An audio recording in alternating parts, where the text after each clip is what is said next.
Hey everybody, welcome to my channel, or welcome back. It's me, Kylie, and today we're gonna do a book review.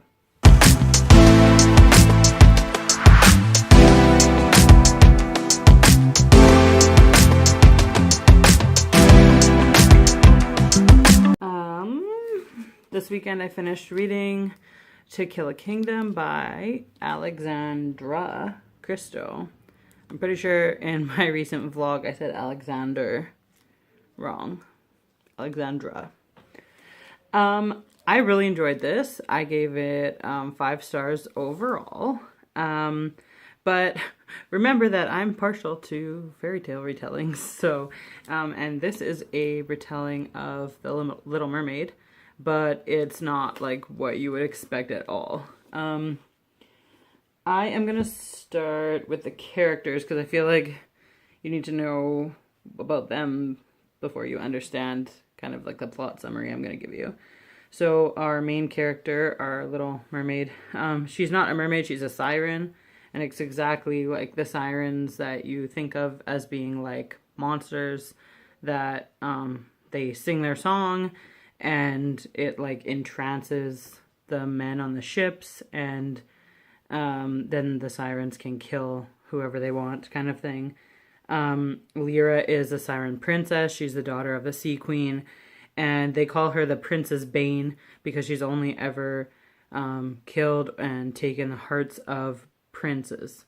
I think Lyra's like 17 and she's like just a few weeks short of 18. And sirens are supposed to be like emotionless, heartless, uncaring. But Lyra's been, despite that, Lyra has been punished multiple times for protecting and like favoring her younger cousin. Then we have, see, I didn't double check. I'm like super bad with names. I think his name's Elian. E-L-I-A-N. Elian? Elian? Elian? He's a human prince, and he is known as the Siren Killer. He values loyalty above all. He's a prince, but he has no desire, 0% at all, to ever be king and stay on land. And he would do anything to stop sirens from killing humans. He's very passionate and very smart. And then we have the Sea Queen, aka Octo Bitch. She is like one of the rankest characters I've ever come across. She is like half octopus, half like, I mean like human torso and head kind of thing. She definitely rules her ocean with an iron fist. She has like a trident, what's supposedly made from the bones of like the sea god at one time or whatever. And it has magic and she controls the entire ocean with it. She hates humans and basically demands that all sirens and mermaids and etc. that they reject everything to do with humanity, including like emotions, like family relationships, etc., etc. She wants them to be just brutal killers, basically. And she doesn't think they should care about each other, blah, blah, blah. So she really seems from the beginning to hate her daughter. I know that's like a really strong word, but from the beginning, like their relationship is kind of, you're like, oh, that's rank.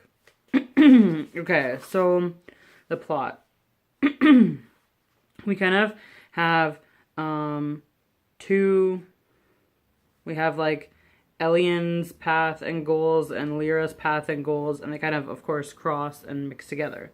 So Lyra pissed off her mom to such an extent that the Sea Queen turns her human and tells her that when she kills this siren killer prince and brings the heart to the Sea Queen, then she can come back and she'll be accepted back as a siren. Then plotline B, Elian, remembering that he would do anything, like he spends his days hunting sirens and killing them. He really just wants to get rid of them. He wants them to not be killing humans anymore. He learns of a legendary crystal that would have the power to kill all the sirens and the Sea Queen. And he starts a journey to go and see if he can find it.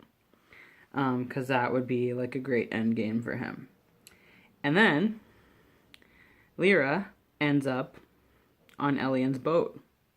When her mom turned her human, she's just like floating there in the middle of the ocean, and the boat finds her.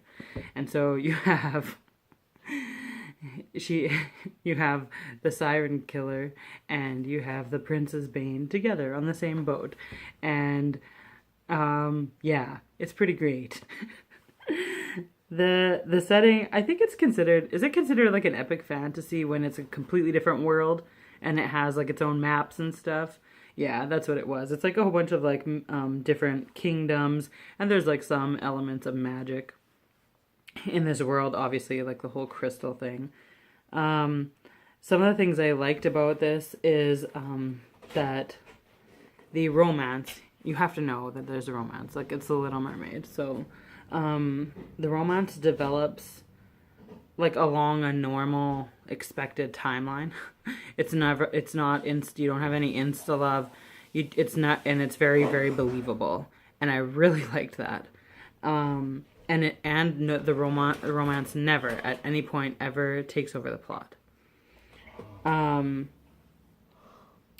Also, like, to get to the ending of this novel, some of the characters have to do almost a 180 in like their basic like beliefs of how the world works, and we don't get that instantly either, which I really, really liked. Like it definitely happened over time, multiple events and interactions with people, you know, made the characters stop and think about things and think, oh, you know, maybe what I thought is kind of wrong.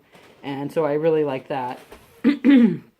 So I felt that the plot worked well, and it was super realistic and believable that the romance would happen, and that also like the belief change, epiphany, whatever, would happen too.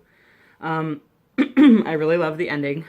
I'm not going to give it away. I'm not going to give any more spoilers, but there's a really good wrap up, and that doesn't really leave any loose ends. And it's, again, I thought it was a really realistic ending.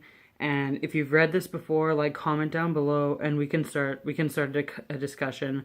But the romance not being the focus and not being the end game was like everything for me. Because you know, because you know the story of The Little Mermaid, so you have an idea of like where it's going, and you're like, but that means the characters would have to give up everything they believe in, both of them, just to pursue this romance. And no, like, I loved how it ended. It was so great. Like, the romance was still there without overpowering everything and just being unrealistic. And so, yeah, again, all in all, I'm having a really great month with retellings, and this was awesome. I'm so glad I read it. I definitely recommend it to anyone who's, like, interested in mermaids in fairy tale retellings, who, yeah, like, it was so good. I gave it 5 stars, but I am biased to retellings, so maybe a weak 5-star, but still a 5-star for me. I loved it so much. Let me know what you thought. Down below, if you've read it, if you're planning to read it, like, I love it. I loved it so much. Happy. Okay, so like and subscribe to see more from me.